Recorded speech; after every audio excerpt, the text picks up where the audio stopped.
পিলসুজের ওপর পেতলের প্রদীপ।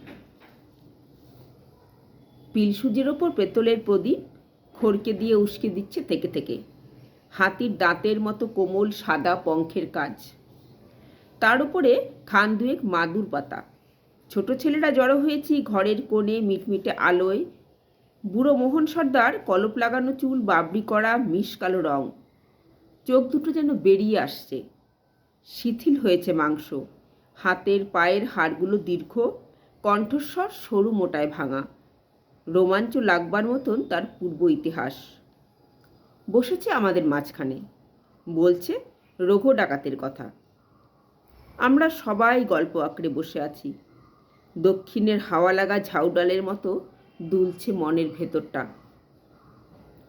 খোলা জানালার সামনে দেখা যায় গলি। একটা হলদে গ্যাসের আলোর খুঁটি দাঁড়িয়ে আছে একচোখো ভূতের মতো। পথের বাঁ ধারটাতে জমেছে ছায়া। গলির মোড়ে সদর রাস্তায় বেলফুলের মালা হেঁকে গেল মালি। পাশের বাড়ি থেকে কুকুর ডেকে উঠল অকারণে। 9টার ঘণ্টা বাজল দেউড়িতে। অবাক হয়ে শুনছি রঘু ডাকাতের চরিত কথা। তত্ত্বরত্নের ছেলের পৈতে। রঘু বলে পাঠালো চরের মুখে, নম নম করে সারলে চলবে না ঠাকুর, ভেবো না খরচের কথা। মোড়লের কাছে পত্র দেয়, 5,000 টাকা দাবি করে ব্রাহ্মণের জন্য। রাজার খাজনা বাকির দায়ে বিধবার বাড়ি যায় বিকিয়ে। হঠাৎ দেওয়ানজির ঘরে হানা দিয়ে দেনা শোধ করে দেয় রঘু। বলে, অনেক গরিবকে দিয়েছ ফাঁকি, কিছু হালকা হোক তার দেনা। একদিন তখন মাঝরাত্রি, ফিরছে রঘু লুটের মাল নিয়ে। নদীতে তার ছিপের নৌকো অন্ধকারে বটের ছায়ায়। পথের মধ্যে শোনে পাড়ার বিয়ে বাড়িতে কান্নার ধ্বনি। বর ফিরে চলেছে বচসা করে। কনের বাপ পা আঁকড়ে ধরেছে বরকর্তার।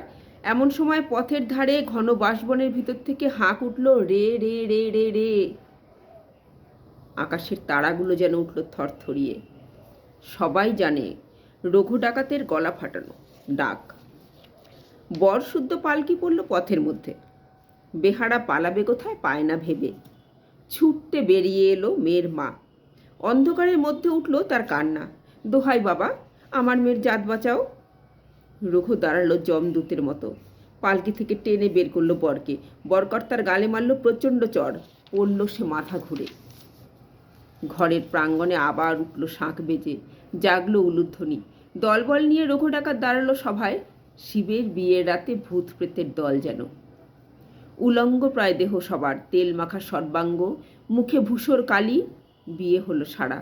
3 প্রহর রাতে যাবার সময় কনেকে বললে ডাকাত, তুমি আমার মা, দুঃখ যদি পাও কখনো স্মরণ করো রঘুকে।